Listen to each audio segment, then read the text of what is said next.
CNN national security analyst and former chairman of the House Intelligence Committee, Mike Rogers. Congressman, thanks so much for joining us. Mayor of New York, Bill de Blasio, says there's no imminent threat against the city of New York. What are you hearing from the intelligence community?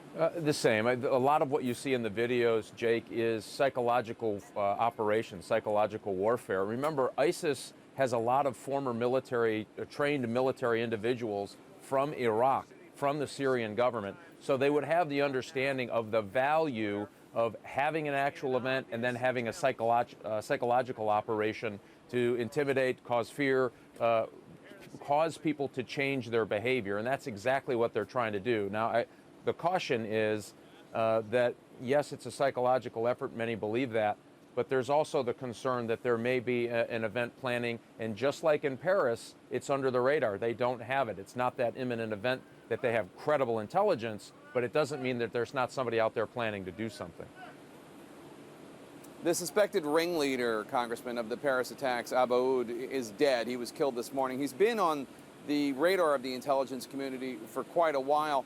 Why do you think he was able to move so freely between Syria, France, and Belgium? Well, partly because they don't have the border controls that they used to have. And so once you're in anywhere in the EU and you have a valid passport, there's just nowhere you can't go. You have freedom of movement. That was the whole design behind the European Union. So that's exactly why he was able to do it. And the fact that that whole organization has shifted to encrypted communications, at least the ones that they know of. They are very good about operational security. They have learned from all of the 4 previous events that went wrong that he was a part of, that he was apparently planning at least part of 4 disrupted terrorist attacks. They'll go back and analyze every one of those. So they had secure communications, freedom of movement, they had money, and they had weapons. And that allowed them, because all of that was already prepackaged for them, that allowed them a much easier way to move about those countries without being caught or without being noticed.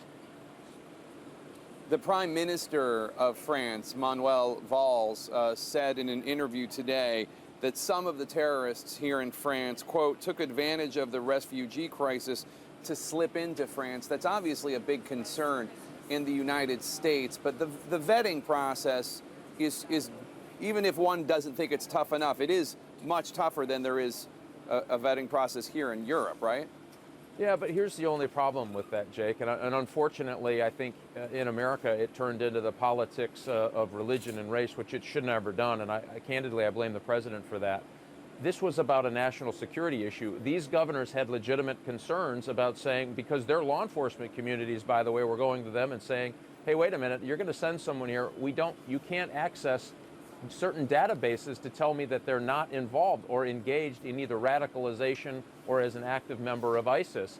We know for a fact that ISIS back in September said they've infiltrated as many as 4,000 across Europe. If they get fake passports, which you can buy on the web for $1,000, $900 actually, the deep web they call it, Jake, you can actually go from a visa waiver country here. So you could infiltrate with the refugee population, buy a fake passport, you can even buy a Syrian driver's license in the deep web so you can conceal your cover. And I think the law enforcement community says, hey, wait a minute, we know that they're doing this. They told us that they're doing this. Now we just saw a terrorist attack using the refugee program. Maybe you should slow down and see if there's a better way to get to security. And it got blown up here, and I think in a pretty negative way. And I think Republicans are acting wrongly on it. And I think the president started this thing for the same reason that he didn't take action in Syria in the first place to stop the refugees. Very irritating for a guy that looks at national security every day. Congressman Mike Rogers, thank you so much.